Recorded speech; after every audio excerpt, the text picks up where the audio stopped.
Hi வணக்கம், welcome back to our channel. நான் தான் உங்கள் ராஜி மகேஷ். எல்லாருமே எப்படி இருக்கீங்க? ஐ ஹோப் எல்லாருமே நல்லா இருப்பீங்கன்னு நினைக்கிறேன். நானும் ரொம்ப நல்லா இருக்கேன். நம்ம சேனலை ஃபர்ஸ்ட் டைம் பார்க்குறீங்கன்னா மறக்காம சப்ஸ்கிரைப் பண்ணி ஒரு லைக்கும் கொடுத்துருங்க. வீடியோவை பார்த்துட்டு இன்ன வரைக்கும் சப்ஸ்கிரைப் பண்ணி எனக்கு சப்போர்ட் பண்ண எல்லா உள்ளவங்களுக்கும் ரொம்ப ரொம்ப நன்றி. இன்னைக்கோட வீடியோ ரொம்பவே ஒரு யூஸ்ஃபுல்லான வீடியோ.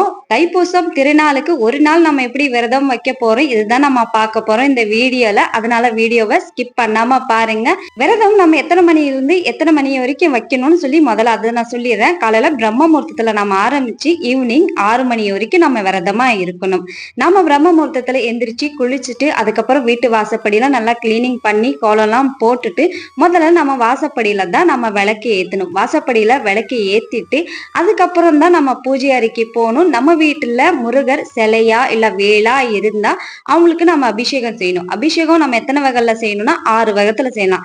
6 விதத்துல நம்ம அபிஷேகம் செய்ய முடியலன்னா ஒரே வகத்துல பாலால நம்ம அபிஷேகம் செஞ்சு நம்ம பூஜைகள் பண்ணலாம். அபிஷேகம் பண்ணி முடிச்சோடனே பூவால நல்லா அலங்காரம் பண்ணி முருகருக்கு அதுக்கப்புறம் நம்ம 6 தீபம் போடணும்.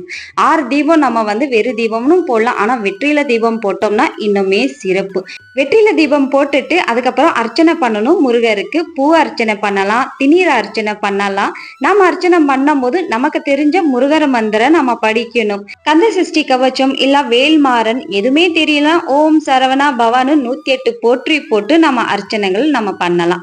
அர்ச்சனைகள் பண்ணி முடிச்சோடனே முருகருக்கு நாம நெய்வேத்தியம் என்ன படிக்கணும்னா காலையில நம்ம சக்கரை பொங்கல் நம்ம படிச்சோம்னா ரொம்ப நல்லது. அப்படி சமைச்சு படிக்க முடியலன்னா நம்ம பாலும் பழமும் நம்ம அவங்களுக்கு நெய்வேத்தியமா படைக்கலாம். ஒரு நாள் விரதம் நம்ம எப்படி இருக்கிறதுனா 2 விதத்துல நம்ம வைக்கலாம். ஒண்ணு காலையில நிறுத்தி ஈவினிங் வரைக்கும் நம்ம வெறும் தண்ணியை மட்டும் குடிச்சு நம்ம விரதமா இருக்கலாம். இன்னொரு விரதம் எப்படின்னா பாலும் பழமும் நம்ம சாப்பிட்டு விரதமா இருக்கலாம்.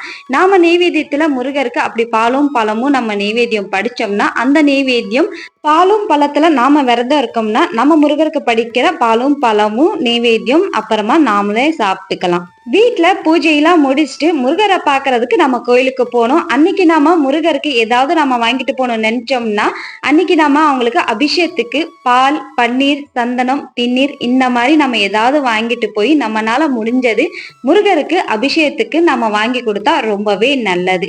முருகர் கோயிலுக்கு போய் அவரை பார்த்துட்டு இதெல்லாம் வாங்கி கொடுத்துட்டு அதுக்கப்புறம் நாம தானம் பண்ணணும். தானத்திலேயே அன்னதானம்னு சொல்றது ரொம்ப பெரிய தானம். அதனால உங்களால முடிஞ்ச அன்னதானம் நீங்க பண்ணுங்க. எத்தனை பேருக்கு நீங்க வாங்கி கொடுக்க உங்களால முடியுமோ அத்தனை பேருக்கு நீங்க வாங்கி கொடுங்க. நிறைய முடியலன்னா ஒரு பேருக்கு 2 பேருக்காவது வாங்கி கொடுங்க. இல்லைன்னா வாயில்லா ஜீவனுக்கு சாப்பாடு போடுங்க, ரொம்பவே நல்லது. தைப்பூசம் திருநாளைக்கு ஒரு நாள் நம்ம விரதம் வச்சாலும் அந்த 48 நாட்களோட பலன்கள் கண்டிப்பாவே கிடைக்கும். இந்த வருஷம் விரதம் வைக்க முடியல, இல்ல இந்த வருஷம் மாலையும் போட முடியல, காவடி எடுக்க முடியல, இல்லைன்னா பால் குடமும் எடுக்க முடியல அப்படின்னு சொல்லி யாராவது வருத்தப்படுறீங்களா? வருத்தவே படாதீங்க. கோயிலுக்கு போனா கொஞ்சம் டைம் எடுத்துப்போங்க அன்னைக்குன்னு சொல்லி. எதுக்காகனா பால் குடம் எடுக்கிறவங்க இல்ல காவடி எடுக்கிறவங்க நடுவுல நாமளும் நின்று அவங்க முருகருக்கு போற்றி போடும் போது அவங்க கூடயே நாமளும் போற்றி போட்டோம்னா அந்த காவடி எடுக்கிற பால் குடம் எடுக்கிற பலனங்கள் நமக்கும் கிடைக்கும். அதனால கொஞ்சம் டைமாவும் போங்க, கொஞ்சம் டைம் எடுத்தும் போங்க. ஒரு நாள் விரதம் இருக்கிறவங்க ஈவினிங்கா 6 மணிக்கு முருகருக்கு படையல் போட்டு சுவாமி கும்பிடணும். படையல் போடுறது 2 விதமா நம்ம போடலாம். எப்படின்னா ஒண்ணு வடை பாயாசத்தோட நம்ம படையல் போட்டு சுவாமி கும்பிடலாம்.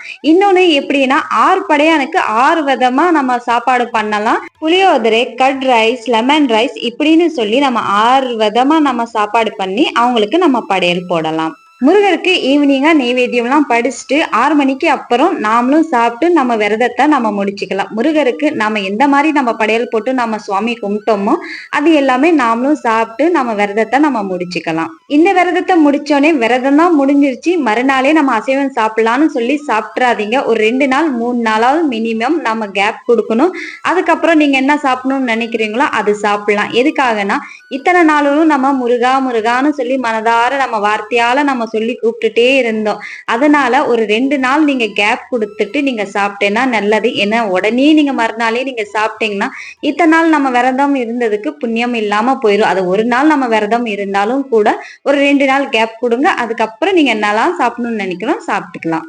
தைப்பூசத்துக்கு நாம விரதம் வச்சாலே என்ன புண்ணியம்னா நம்ம கர்ம வினைகள் நீங்கும். கர்ம வினைகள் நீங்கினாவே நம்ம நல்லா இருப்போம் நம்ம வாழ்க்கையில. இந்த விரதத்துல இன்னொரு விஷயம் இருக்கு. என்னன்னா நம்ம பெரியவங்க முன்னோருங்க நமக்கு சொத்து சேர்த்து வச்சுட்டு போவாங்க. அதை அனுபவிக்கிறது நாம தான் அனுபவிப்போம். அதே மாதிரி நாம என்ன சேர்த்து வைக்கிறோமோ அதுதான் நம்ம பசங்களுக்கும் கிடைக்கும். இது எதுக்காக நான் சொல்றேன்னா அவங்களோட நம்ம சொத்தை நம்ம அனுபவிக்கும் போது அவங்களோட கர்ம வினைகளும் அதுவும் நமக்கு தான் வந்து சேரும். அதனால தெரிஞ்சோ தெரியாம பண்ண பாவங்களுக்கு மன்னிப்பை கேட்டுட்டு முருகருக்கு தைப்பூசம் திருநாளுக்கு நாம விரதம் இருந்து நம்ம வேண்டுதல் வைக்கிற முன்னாடியே முருகா என்னோட கெட்ட கர்மா வினைகளை நீக்கு, எனக்கு இது வேணும் அப்படின்னு சொல்லி கேளுங்க. கண்டிப்பா முருகர் கொடுப்பாரு.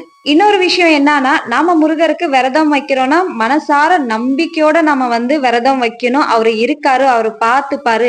கோயிலுக்கு போய் 2 சொட்டு கண்ணீர் விட்டு நீங்க அவங்கள்ட்ட நீங்க உங்க மனசுல இருக்கிறத சொல்லி பாருங்க. கண்டிப்பா ஏதோ ஒரு விதத்துல வந்து பதில் கிடைக்கும் உங்களுக்கு. ஏன்னா இது நான் பர்சனலா நான் வந்து ஃபீல் பண்ணதுனால நான் சொல்றேன். கண்டிப்பா முருகர் இருக்காரு, அவரு பார்த்துப்பாரு. அவர் மேல நம்பிக்கை வைங்க. விரதம் வச்சோம்னா, நம்பிக்கை இல்லாம நம்ம விரதம் வச்சோம்னா அதுக்கு பிரயோஜனமும் இல்ல, புண்ணியமும் இல்ல. எந்த விஷயமா இருந்தாலும் சரி நம்பிக்கை வேணும். ஒரு நாள் விரதம் நாட்கள்ல கூட சில சிஸ்டர்னால விரதம் வைக்க முடியல. இல்ல அந்த 5 டேஸ்ல நீங்க இருக்கீங்க, நீங்க விரதம் வைக்கணும்னு நினைக்கிறீங்கன்னா நீங்க விரதம் இருக்கலாம். நீங்க பூஜை அறைட்டு போக கூடாது, விளக்கு தான் ஏத்தக்கூடாது. அதை தவிர்த்துட்டு நீங்க வந்து தூரமா இருந்து மனசார நீங்க முருகரை நினைச்சு 108 போற்றி ஓம் சரவணா பவான்னு சொல்லி எழுதுங்க, படிங்க. இந்த விரதத்துக்கான பலன்கள் கண்டிப்பாவே கிடைக்கும். நீங்க மனசார விரதம் வைக்கலாம். இந்த வீடியோ பார்த்துட்டு ஓம் சரவணா பவன் சொல்லி கமெண்ட் பண்ணிருங்க. முருகர் துணை என்னைக்குமே எப்பவுமே நம்ம எல்லாருக்கூடயும் முருகர் இருப்பாரு. நம்பிக்கையோட இருந்தா இதே மாதிரி ஒரு நெக்ஸ்ட் வீடியோல பார்க்கலாம். Bye by.